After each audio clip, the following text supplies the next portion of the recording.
Alright, ladies and gentlemen, welcome to Dota 2 Update for the week of October 31st, 2011. I'm Balanced Breakfast, and our top news for this week: another Thursday patch came out on Dota 2 every single Thursday. They make big updates, and this recent one, there were a lot of good changes. They added 3 new heroes, and they fixed an issue with delay, which is, I think, extremely important and should not be overlooked. So we're going to talk about those patches and just talk a little bit about some of their fixes and how that may impact the future of the game. Also, these past weeks, the first independent, quote-unquote, Dota 2 tournaments have been popping up after the international. We just had both ESWC and BenQ, which is like a new little Dota 2 tournament with a smaller prize purse. And then we're going to wrap things up this week with some news about Luminous versus Balanced Breakfast, the show match, Dota 2 Cast versus Luminous Studios. And then that's going to be it for the update because I'm a little bit sick this week. I don't want to be talking too much. Alright, so let's jump right into things. Last Thursday, as with every single Thursday, Valve released a Dota 2 patch. And this patch, there were some huge changes. First of all, 3 new heroes, 3 amazing heroes to play with. Jakiro, Twin-Headed Dragon, Bat Rider, and Huskar. It's kind of like a flame theme. It's really, really cool. And I've only played Twin-Headed Dragon so far, but I gotta say, it's amazing. And I've seen people play Bat Rider. The animations, holy crap, they're good. Aside from new heroes, this patch also added a report player as well as a commend player, so you can praise the people who have good manners or something like that. But thank God for the report. I mean, there has been a lot of trolls in Dota 2 beta, which is really sad, and I just really want to see them kicked out because they don't deserve their beta keys. And I know there's a ton of good folks, good-mannered folks out there who don't have beta keys, and every time I see someone in bad manner in the game, I'm just thinking, wow, seriously?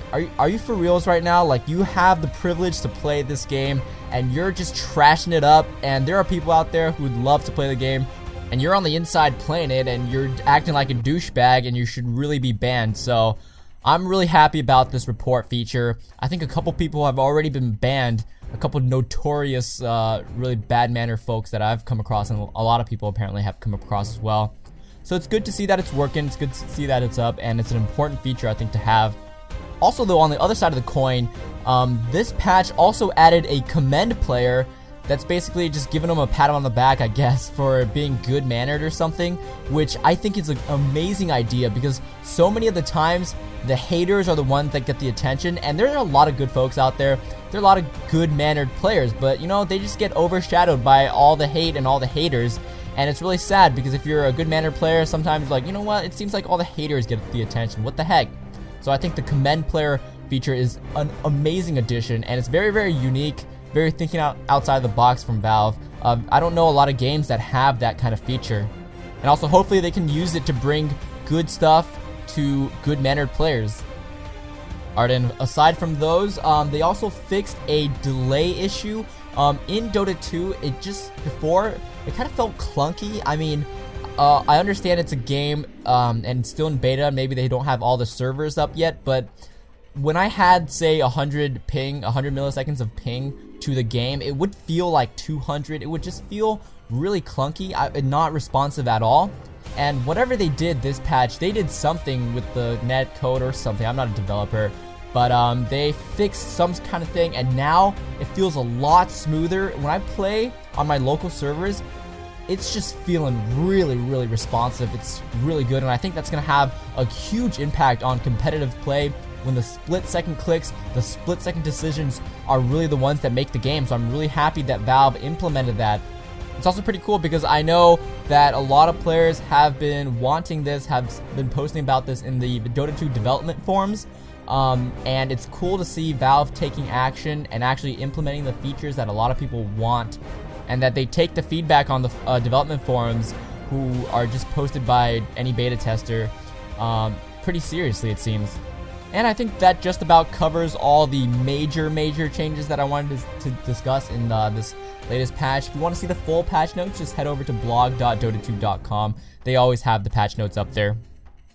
So moving on to our next story, it's the proliferation of Dota 2 tournaments, possibly the beginning of Dota 2 as a serious esport. So after the $1 million Dota 2 Invitational things have been down low for a little bit. Of course, it's a beta, so you don't really expect too many tournaments going on. However, recently there has just been an explosion of tournaments. First ESWC, and then BenQ announced there are sort of mini tournaments going on, and those two happened just a couple days ago. And now Join Dota has partnered with Own.tv, Own3D.tv, to host another Dota 2 tournament. I think this one has, let me check here. Crap, stalling for time while I check this. Stats, how much money is it? It's $14,000, featuring 24 teams. So it's really awesome to see all these little tournaments popping up in the beta phase. This is like what we've seen in StarCraft 2 during the beta, and I really hope that Dota 2 rides the same kind of curve that StarCraft 2 did in terms of tournaments, in terms of interest, and in terms of esports development. And of course, these tournaments give incentive to the pros, give the pros a reason to continue to be pros, because of course, being a pro gamer takes a lot of your time, and the majority of the time, there are very, very, very little returns in terms of a salary. So I just wanted to talk about that a little bit. We might be seeing the beginning of Dota 2 as a serious esport right up next to StarCraft 2 if these first tournaments are successful and pave the way for bigger, better tournaments in the future with bigger sponsors and that kind of stuff. This is how it started with StarCraft 2, so I guess only time can tell if Dota 2 will in fact follow in the massive success of StarCraft 2. Alright, so moving on to our last topic of the week. Luminous versus Balanced Breakfast. Dota 2 Cast versus Luminous Studios was actually played last Saturday. We had a great turnout of people. Man, I gotta say, our audiences, mine and Luminous, is pro. Holy crap. But anyways, I won't tell you guys the results because we're hoping to get the VOD, or me and Luminous are hoping to do a dual commentary over the VOD sometime this week and then release it. So I want the results to still be more or less of a surprise when the VODs come out. But I just gotta say, man, well played from both teams. It was pretty close for a while there. I mean, for a good chunk of the match, you just could not tell who was winning. It was going either way. Shoutouts to our amazingly pro players, Blinks, Clone56, Slasher, and Risco Kurin.